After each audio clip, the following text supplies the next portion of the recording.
Midway through, they made the Worst NBA players of all time. Everyone knows the superstars of the NBA, past and present. Their images adorn the walls of basketball-loving teens and inspire youngsters to pursue the sport for as long as they are able. But there is much said about the players that never made an impact on the sport.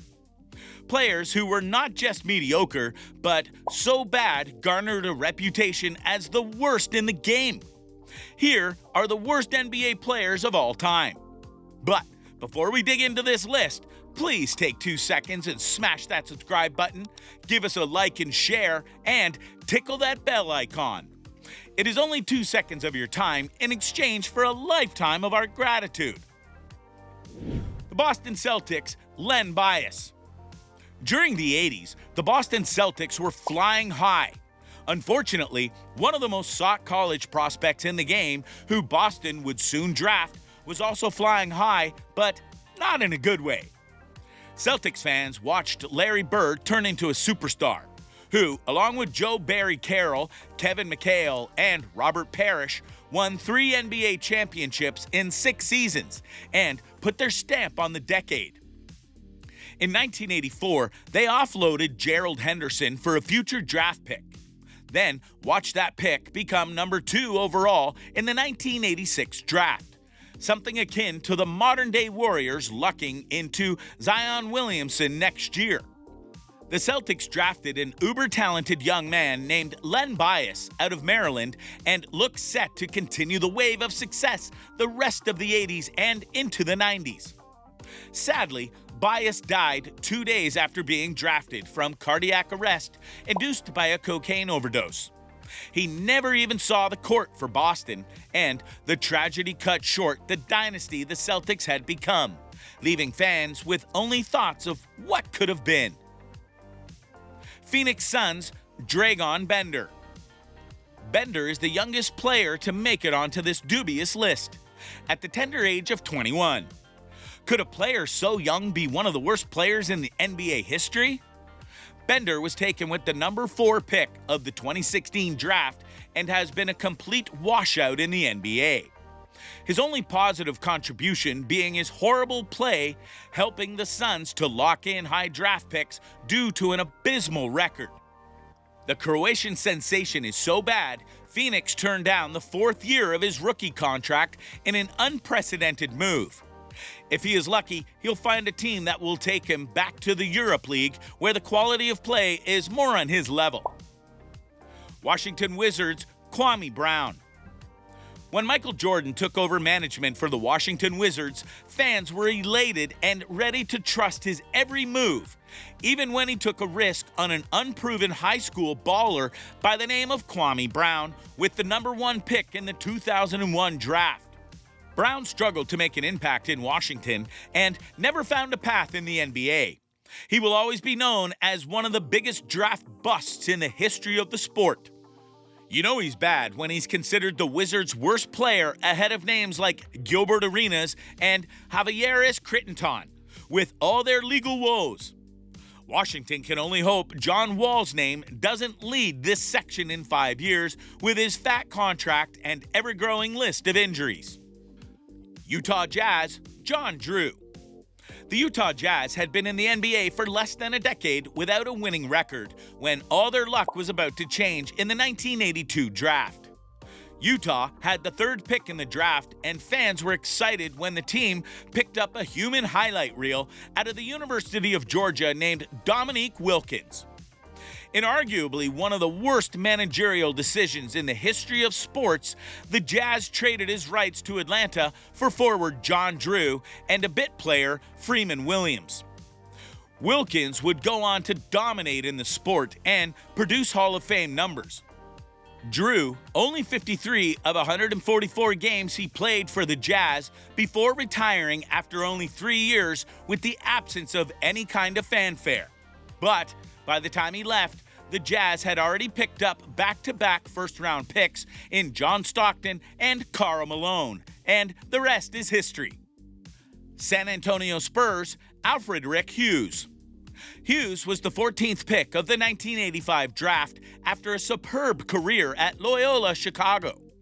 He played 12.7 minutes a game for one season before washing out the league after one season with negative win shares to his name. But he'll always have those years with Sister Jean and the Ramblers. It is not an easy task to find a bad player on the Spurs roster with their illustrious past. Sacramento Kings Purvis Ellison. The Kings have been bad a long time with only a few bright spots, so to speak, over the years.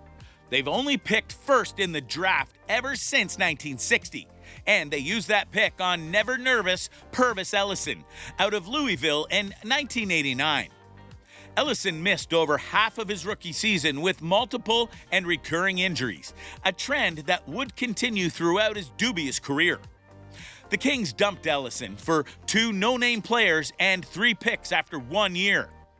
Looking at the Kings, they would have been better off picking up Sean Kemp, Glenn Rice, Tim Hardaway, Vlad Davic, Clifford Robinson, Mookie Blaylock, or any number of other options that were available when they wasted their pick on Ellison. Portland Trailblazers, Sam Bowie. With respect to 1972 number 1 pick LaRue Martin and fellow worst player nominee Greg Oden, Sam Bowie will always be the player that makes Portland fans throw up in their mouth a little bit.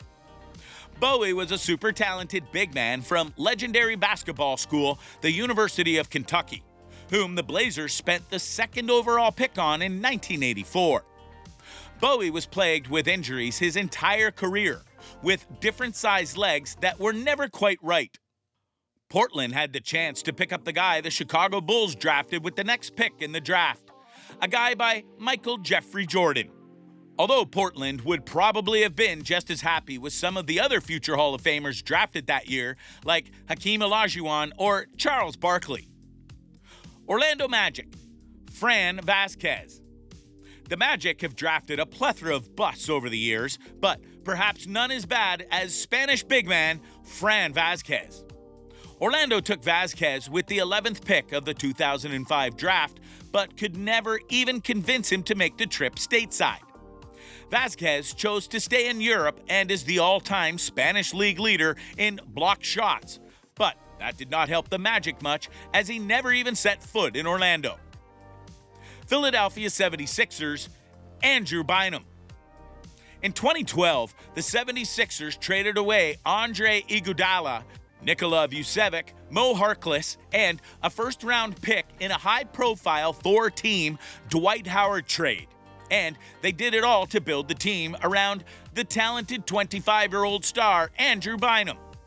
In what would become a theme for the Sixers in years to come, Bynum struggled all year with injuries, and while nursing a knee injury, he famously suffered another injury in a bowling alley and missed the entire season before leaving Philadelphia in free agency.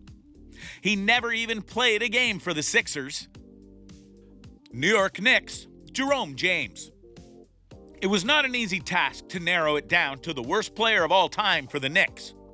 Allen Houston signed a contract so bad, the league created a rule allowing teams to get out of a terrible deal, and even nicknamed it after him. Charles Smith missed 800 straight shots that cost the Knicks their one chance to take down Michael Jordan. Frederick Weiss got dunked on like milk and cookies. Jared Jeffries and Dante Jones and Ronaldo Balkman were among the many draft busts. But Jerome James is here to represent the entirety of the James Dolan and Isaiah Thomas era. Thomas signed James to a horrifying $30 million deal that would only see him play only 90 games in 4 years for the Knicks before being salary dumped. It was one of the worst contracts in NBA history and makes James the perfect poster boy for this disaster of a franchise. New Orleans Pelicans, Solomon Hill. The Pelicans haven't been around long enough to have any truly terrible players. And they trade away so many first-round picks that they don't have too many egregious busts. He's here instead for the horrible $48 million deal he signed with the Pelicans in the summer of 2016, in what was the beginning of the end for the Anthony Davis experience in New Orleans. Hill parlayed one hot playoff series with the Pacers into a fat paycheck and a starting job with the Pels. But he's averaged under 6 points a game on 38% shooting and continues to tie up an important chunk of their cap room. Milwaukee Bucks Robert Traylor. The Dallas Mavericks drafted Traylor with the 6th pick of the 1998 draft, but they traded him almost immediately in a package that included the number 9 pick. Tractor Traylor was familiar to the locals after dominating the Big Ten, but he was a complete bust for Milwaukee, struggling with weight issues and injuries before quietly fading away. The deal worked out well for the Mavericks, though. With the pick they acquired from the Bucks, they picked up future Hall of Famer Dirk Nowitzki. Denver Nuggets Nikolaus Tishketskvili. The Nuggets chose to gamble with the number 5 pick in the 2002 draft, selecting Gregorian prospect Nikolaus Tishketskvili, and he was one of the biggest busts in recent memory. He averaged only 3.6 points a game, and after his rookie season, never saw double-digit playing time again. Tishketskvili only shot 30% for his career and washed out of the league in under 4 years. So, which of these terrible NBA players have you followed? And what do you have to say about them? Leave your thoughts in the comments section. Then be sure to like, share, subscribe, and tinker that notification bell.